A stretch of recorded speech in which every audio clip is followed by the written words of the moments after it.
হাবড়া লোকালে মহিলা কামরায় রবীন্দ্র জয়ন্তী পালন করল নিত্যদিনের মহিলা যাত্রীরা, কিন্তু এবার রেল পুলিশের বাধার মুখে পড়তে হলো তাদের। বৃহস্পতিবার সকাল 8টা হাবড়া স্টেশনে ঢুকলো হাবড়া লোকাল, যেটা 8:55 সময় হাবড়া থেকে শিয়ালদহের উদ্দেশ্যে বেরিয়ে যাবে। ট্রেন স্টেশনে ঢুকতেই মহিলাদের তৎপরতা চোখে পড়ল। ট্রেনের সামনে টানানো হলো কবিগুরুর ছবি দেওয়া একটি বড় ব্যানার। কবিগুরুকে শ্রদ্ধার পাশাপাশি তাতে উদ্যোক্তাদের নিজস্ব কিছু কথাও লেখা রয়েছে। সাজানো চলছে ট্রেনের সামনের দিকের অংশ ও শিয়ালদহগামী ট্রেনের প্রথম দিকের মহিলা কামরার একাংশ। গত 7 বছর ধরে এভাবেই কবিগুরুর জন্মজয়ন্তী পালন করে আসছেন 8:55 হাবড়া লোকালের বেশ কিছু মহিলা। এবছর তাদের উদ্যোগ 8 বছরে পড়ল। প্রথম যে বছর এই উদ্যোগ নেওয়া হয়েছিল, তখন এই ট্রেনটির দায়িত্বে থাকা গার্ড ধীরেন্দ্রনাথ মণ্ডল কবিগুরুর প্রতিকৃতিতে মালা দিয়ে অনুষ্ঠানের সূচনা করেছিলেন। এরপর থেকে নির্দিষ্ট ওই ট্রেনটিতে অনুষ্ঠানের দিন ইচ্ছে করেই ডিউটি নিয়ে রবীন্দ্র জয়ন্তীতে সামিল হন তিনি। কিন্তু 2 বছর হয়েছে অবসর গ্রহণ করলেও ট্রেনের এক টুকরো স্মৃতি যেন তিনি ভুলতে পারছেন না। তাই বৃহস্পতিবার তিনি অনুষ্ঠানে ফের সামিল হলেন। এই দিন হাবড়া লোকালের মহিলা গার্ড এই অনুষ্ঠানে সামিল হন। তিনি বলেন, এই প্রথম আমি এরকম কোনো অনুষ্ঠানে সামিল হতে পারলাম। পাশাপাশি এই দিন অনুষ্ঠান চলাকালীন রেল পুলিশ অর্থাৎ আরপিএফ এর পক্ষ থেকে অনুষ্ঠান করতে বাধা দেওয়া হয়। পরবর্তীতে রবীন্দ্রনাথ ঠাকুরের ছবি প্ল্যাটফর্মে নামিয়ে এনে অনুষ্ঠান করেন। কিন্তু প্রশ্ন একটাই, রবীন্দ্র জয়ন্তী পালন করতে গেলে বাধার মুখে পড়তে হচ্ছে। উদ্যোক্তারা মৌখিকভাবে বিভিন্ন জায়গায় তারা জানিয়েছেন, এমনটাই জানান। এটা এখানকার যিনি পুলিশ অফিসার আছেন, তিনি, আমি নিজেও পুলিশ অফিসার, এখানকার দায়িত্বে যিনি পুলিশ অফিসার আছেন তিনি বলছেন যে ডিআরএম এর কাছে একটা পারমিশন নেওয়া উচিত ছিল। হয়তো ওনার কথা সঠিক, কিন্তু আমরা এই আবেগের ব্যাপারটা এমনভাবে জড়িয়ে আছি, আমরা ওখানে যারা রবীন্দ্রনাথকে ভালোবাসে, রবীন্দ্র কোনো অনুষ্ঠানে যেতে পারিনি এমন অনেক মহিলা আছে রান্নাঘরে বসে গান গাইছে, কালকে দিন গেয়েছে। আজকে এটা আবেগের দিন, আমরা স্বীকার করে নিলাম যে আমাদের হয়তো পারমিশন নেওয়া উচিত ছিল, এখানে শিক্ষা হলো।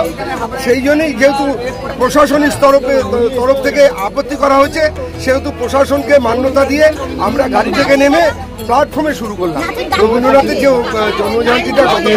এদিন কবিগুরুর ছবিতে মালা প্রদান করেন ট্রেনের মহিলা গার্ড। তার হাতের মালা পরিয়ে রবীন্দ্র জয়ন্তীর অনুষ্ঠান শুরু করা হয়।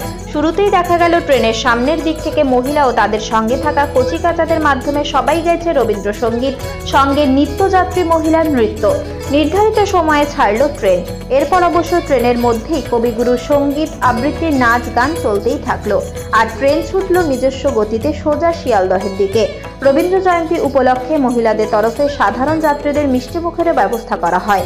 উদ্যোক্তারা জানান, তারা প্রত্যেকে বিভিন্ন কারণে 25শে বৈশাখ দিনটিতে সবাই সামিল হতে পারেন না, তাই একদিন বাদে অর্থাৎ 26শে বৈশাখ রবীন্দ্রনাথ ঠাকুরের জন্মজয়ন্তী পালন করে থাকেন। প্রথমবার এসে খুব ভালোই লাগবে, মানে আমি ভাবিনি যে এরকম একটা প্রোগ্রাম হতে পারে ট্রেনের মধ্যে, বিশেষ করে চলন্ত ট্রেনে। সুতরাং খুবই ভালো লাগছে এটা সাক্ষী থাকতে পেরে, এবং সবার জন্য খুবই শুভেচ্ছা এই প্রোগ্রামটাকে এইভাবে আগিয়ে নিয়ে যেতে পারে প্রতি বছর। যখন আমি অঘোর ঘুমে, যখন মধ্যরাত, তখন যাকে স্বপ্নে দেখি তিনি রবীন্দ্রনাথ। রবি ঠাকুর আমাদের জীবনে আষ্টে পৃষ্ঠে জড়িয়ে আছে। তিনি আমাদের অসময়ের সঙ্গী, তিনি আমাদের হৃদয়ে রবীন্দ্রনাথ। আর সেই রবি ঠাকুরকে প্রণাম জানিয়ে আজকে আমরা সকাল 8:55 হাবড়া লোকালের প্রথম মহিলা কামরার নিত্যযাত্রীরা আজকে রবীন্দ্র জয়ন্তীর অনুষ্ঠানটা পালন করছি। আজকে প্রত্যেক যাত্রীকে এবং যারা আমাদের এই অনুষ্ঠানটা দেখছেন সকলকে শুভ বৈশাখী শুভেচ্ছা জানাই। নমস্কার। রবীন্দ্র জয়ন্তী পালন ট্রেনের মধ্যে আমরা করি, কারণ আমরা তো সবাই ট্রেনেই যাতায়াত করে, ট্রেনের মাধ্যমে আমাদের সবার পরিচিতি।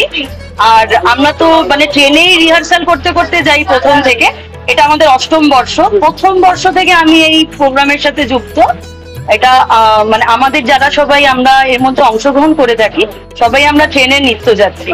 তা ট্রেনে করার আনন্দটা একটা আলাদাই, এটা মানে কি বলে রোমহর্ষক ব্যাপার। ট্রেনে রবীন্দ্র জয়ন্তী এটা মানে ভীষণ আনন্দের একটা জায়গা। আমরা সবাই মিলে একটা অনুষ্ঠান এবং এটা আমি গত বছর থেকে এখানে অংশগ্রহণ করে খুবই ভালো লাগছে। আর আমরা সবাই মিলে রিহার্সালে করি। এটা মোটামুটি 1 মাস 2 মাস আগে থেকে এর আয়োজন চলে আমাদের। এর মধ্যে নাচ আছে, গান আছে, সবই রবীন্দ্রনাথের উপর রয়েছে এবং এগুলো খুবই একটা মানে আনন্দ নিয়ে আমরা সবাই মিলে একসাথে করছি।